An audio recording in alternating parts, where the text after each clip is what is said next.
नमस्कार. आपण आज पुन्हा एकदा बबनराव लोणीकर यांच्याविषयी बोलणार आहोत. बबनराव लोणीकर अर्थात बबनराव यादव लोणीकर, जालना जिल्ह्यातल्या परतूरमधलं लोणी हे गाव म्हणून त्यांना लोणीकर नाव मिळालं.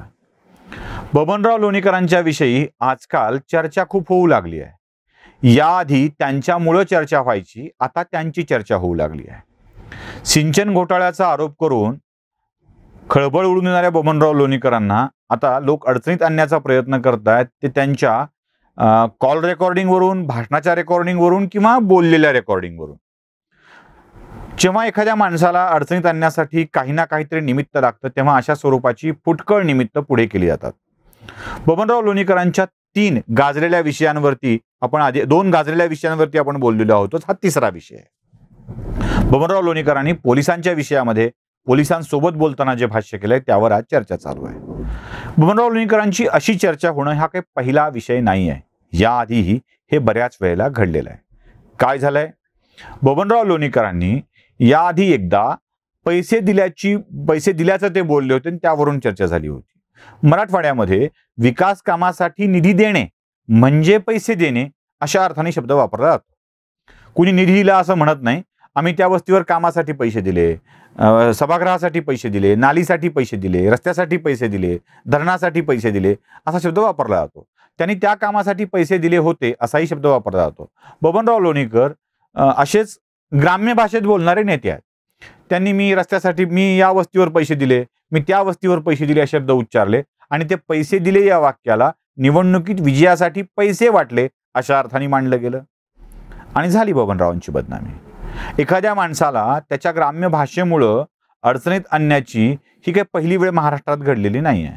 बबनराव लोणीकरांनी पैसे दिले असं म्हणणं म्हणजे मी कामासाठी पैसे दिले असं आहे, निधी दिला असा आहे, पण त्याला पैसे वाटले अशा अर्थाने मांडलं गेलं. दुसरं प्रकरण तहसीलदारांचं तुम्हाला माहित आहे. तहसीलदारांच्या विषयी मोर्चात बोलताना ते म्हणाले की आपल्या तहसीलदार हिरोईन आहेत. हिरोईन म्हणजे नायिका, आघाडीची नायिका जशी असते, लीड घेऊन काम करते, तशा स्वरूपातले आदराचं आदराचं कदाचित त्यात सापडणार नाही, पण कौतुकाचं ते भाषण होतं की तहसीलदार आपल्या चांगलं काम करतात, एका नायिकेसारख्या त्या लढतात अशा स्वरूपाची ती अपेक्षा होती. त्याही काही कमी नाही असं ते म्हणाले होते, कारण त्यांच्याच सोबत त्यांनीच त्या तहसीलदारांना तिथं आणलेलं होतं बदली करून घेऊन त्यांच्या मंत्रिपदाच्या कारकिर्दीमध्ये. त्यामुळं बाकीच्यांनी सगळ्यांनी आक्षेप घेतला, पण तहसीलदारांनी त्यावर कोणताही आक्षेप घेतला नाही. इथे बबनरावांची दुसऱ्यांदा बदनामी करण्याचा प्रयत्न झाला. आता तिसरं प्रकरण घडलंय ते म्हणजे ते एका API ला बोललेत आणि त्यानंतर SP ला बोललेत. मी विधानसभेत उलट टांगीन, तुम्हाला तिथे सगळी माणसं तुम्हाला सगळे आमदार मिळून तुम्हाला उडं करतील, तुमच्या विरुद्ध हक्कभंग आणतील, तुमच्या विरुद्ध कारवाई करतील, निलंबनाची कारवाई होईल अशी भाषा बबनरावांनी API ला आणि SP ना फोनवर बोलताना वापरलेली आहे.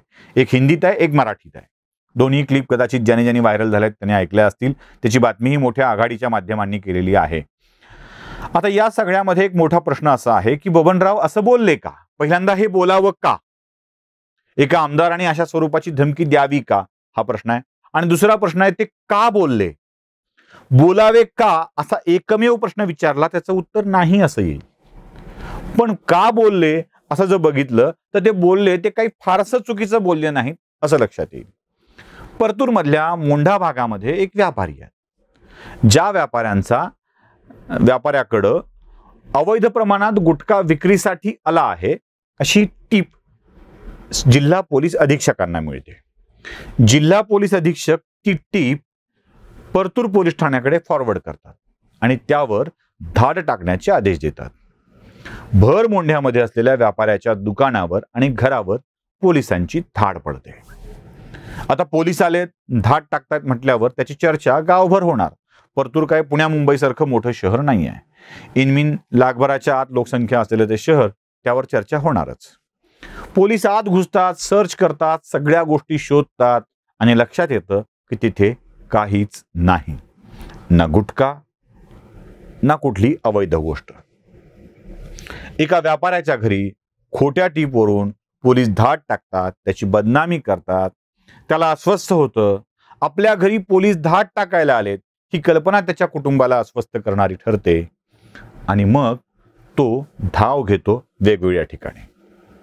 खरं तर अन्याय झाल्यावरची तक्रार पोलिसात करायची असते, पण पोलिसांनीच अन्याय केला असेल बर, पोलिसांनी अन्याय केलाय म्हणून उपाधीक्षकांच्याकडे तक्रार करावी, अधीक्षकांच्याकडे तक्रार करावी, तर हा आदेश थेट पोलीस अधीक्षकांच्याकडूनच मिळालेला होता.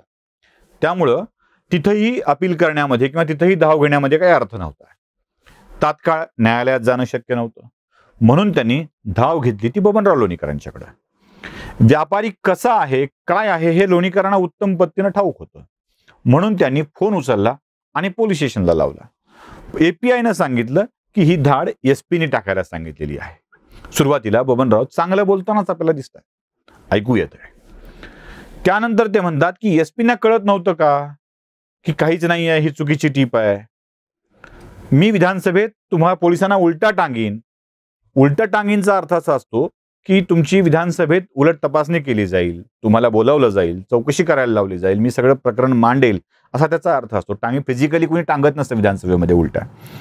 अशी शब्द नेहमीच राजकारण्यांनी वापरले. विधानसभेत तुमची लक्तरं काढली जातील. आता लक्तरं काढली जातील असं प्रत्येक आमदारच बोलतो. लक्तरं काढणं म्हणजे खरंच लक्तरं काढून फाडून कपडे फाडून मारलं जातं की काय? पण विधानसभेत लक्तरं काढली जातील, अब्रूवेशीवर टांगली जाईल, असे जे शब्द आहेत मराठीतले ते जशास तसे वापरले जातात. म्हणजे आता गंमत झाली आहे अशी की बोली भाषा बोलताना किंवा वाक्प्रचार वापरताना सुद्धा काळजी घ्यायची वेळ येईल की काय, असा प्रश्न पडलाय. अब्रूवेशीवर टांगणे, लक्तरं काढणे, उलट टांगणे, हे सगळे जे वाक्प्रचार आहेत ते नेहमीच्या भाषेमध्ये बोलताना सरसकट वापरले जातात. खरं तर आजकाल स्मार्टफोन आल्यामुळं या शब्दांचे वेगवेगळे अर्थ काढणारे अर्थपंडित निर्माण झालेले आहेत. शब्द प्रभू निर्माण झालेत, शब्द पंडित निर्माण झालेत, हा भाग वेगळा. पण बबनरावांनी त्या पोलिसांना असं सुनावलं. खरंच पोलीस वाटेल तेव्हा माहिती मिळाली म्हणून कोणावरही धाड टाकू शकतात, कसलाही आरोप करू शकतात. बरं ठीक आहे, एपीआय दर्जाचा अधिकारी जरा कमी क्षमतेचा असतो, त्याची बुद्धी कमी असते असं गृहीत धरू आपण. नसते त्याची बुद्धी कमी, कमवायच्या वेळेला खूप छान असते, पण असते असं गृहीत धरू आपण. तर जिल्हा पोलीस अधीक्षक नावाची जी पोस्ट आहे ती तरी आयपीएस असते. आयपीएस मधला आय हा इंडियन आहे, याचा पोलिसांना विसर पडलाय का? भारतीय पोलीस सेवा, इंडियन पोलीस सर्व्हिस असं त्या पदाचं, त्या पदवीचं पूर्ण नाव आहे. इंडियन मधला आय पोलीस द इम्पेरियल म्हणजे साम्राज्यवादी समजणार असतील ना, तर मग मात्र घात होणार आहे. आले पोलीस अधीक्षकांच्या मना आणि मग टाका रेड, करा अटक, असं नसतं होत. अहो, सर्वोच्च न्यायालयानं जिथे बिल्डिंग पाडली म्हणून मुंबई मनपाला सुनावलं. कोणत्याही माणसाच्या स्वातंत्र्याचा अधिक्षेप होऊ नये असं सुप्रीम कोर्ट म्हणतं अर्णव गोस्वामीच्या प्रकरणामध्ये. तिथे उगीच वाटलं एक व्यापारी चोर असावा म्हणून त्याच्या घरी धाड टाकून तपासून पोलीस पाठवून त्याची बदनामी करण्याचा अधिकार पोलिसांना दिलाय तरी कोण? कशा स्वरूपामध्ये पोलिस हे कृत्य करू शकतात की जिल्हा पोलीस अधीक्षकांनी धाड टाकायचे आदेश दिल्याबरोबर पोलिसही जाऊन टाकतात? मग एखाद्याला त्याचा संताप येणं स्वाभाविक आहे आणि लोकप्रतिनिधींनी हा संताप व्यक्त करणं देखील स्वाभाविक आहे. जर भारतीय प्रशासनाची व्यवस्था, महाराष्ट्राचं प्रशासन हे कायद्यानुसार चालत असेल तर त्या कायदे मंडळाचा म्हणजे जिथे कायदे बनतात त्या सभागृहाचा सदस्य असलेल्या बबनराव लोणीकरांना याविषयी प्रशासनाला जाब विचारण्याचा अधिकार आहेच. बबनरावच काय, त्या व्यापाऱ्याची देखील हीच मानसिकता असेल किंवा नाहक पोलिसांनी धाड टाकून त्रास दिलाय म्हटल्यावर कोणत्याही माणसाची हीच स्थिती असेल, हीच पहिली प्रतिक्रिया असेल, उलट टांगून मारलं पाहिजे पोलिसांना. अशा प्रतिक्रिया तर फेसबुकवर हजारो लोक व्यक्त करतात. बबनराव लोणीकरांनी उलट टांगून मारीन, उलट टांगेन असं म्हणणं वादग्रस्त आहे. पण जिल्हा पोलीस अधीक्षकांचा त्याच ह्याच्यातला तुम्ही ऐका नीट, त्यात दिसेल, तुम्हाला कळेल की माफ करा, मला चुकीची टीप मिळाली होती. चुकीच्या टीपच्या आधारावर पोलीस रेड टाकायला सांगतात, त्याविषयी कोणी भाष्य करताना दिसत नाही. पण उलट टांगीन या शब्दावर मात्र प्रचंड भाष्य चालू आहे. हे सगळं दुहेरी आहे. एखाद्या माणसाला बदनाम करण्याची ही कृती आहे.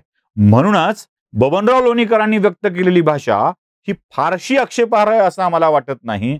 म्हणूनच आम्ही अॅनालायझर या विषयात लोणीकरांच्या सपोर्टमध्ये आहोत आणि पोलिसांनी केलेली कृती भाषा जरी आक्षेपार्ह वाटत असली तरीही, म्हणजे कोणी म्हणतंय म्हणून ती आक्षेपार्ह आहे वाटत असली तरीही, पोलिसांनी केलेली कृती चुकीची आहे आणि बबनरावांनी फार काय वाईट बोललेत किंवा चुकीचं बोललेत असं आमचं मत नाही. धन्यवाद. नमस्कार, मी आहे सुशील कुलकर्णी आणि आपण पाहत आहात अॅनालायझर न्यूज. अॅनालायझरला लाईक आणि सबस्क्राईब करायला विसरू नका. सबस्क्राईबचं बटन नक्की दाबा आणि त्यासोबत बेल आयकॉन दाबायला विसरू नका. अॅनालायझरच्या बातम्या आपल्यापर्यंत पोहोचत राहतील.